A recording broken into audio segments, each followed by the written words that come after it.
ஏன் இங்க வந்து இப்படி உம்மன உட்கார்ந்திருக்கீங்க? நீங்க விளையாட வரலையா? ஏமா மனுஷன் விளையாட மாட்டான் இந்த வெயில்ல. மன்னிச்சிடுங்க, இந்த உஷ்ணத்தை நம்மளால தாங்க முடியாதுப்பா. அதுக்காக மதியானம் முழுக்க இப்படி மரத்து கீழே உட்காந்து நம்ம என்ன பண்றது? வெயிலுக்கு வந்தனா என் கலர் கிட்ட போயிடும். அதனால நான் இங்க உட்காந்து ஐஸ்கிரீம் சாப்பிடுறேன். நான் சொல்ற ஐடியா எப்படி இருக்குன்னு பாருங்க. நாம எல்லாரும் ஒரு ஐஸ்கிரீம் உலகத்துக்கு போயிடணும். அங்க இருக்கிற ஐஸ்கிரீம் மலைக்குள்ள நாம முழுகி போயிடணும். சாக்லேட் நதியிலேயே முங்கு நீச்சல் அடிக்கலாம். என்னது?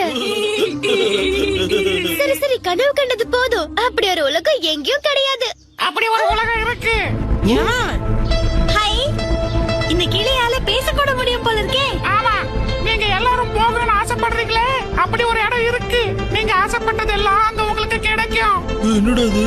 இந்த கிளி சொல்றதெல்லாம் உண்மையா இருக்கும்னு எனக்கு தோணல. பார்த்தாதான் நம்பிக்கை வரும்னா என் கூட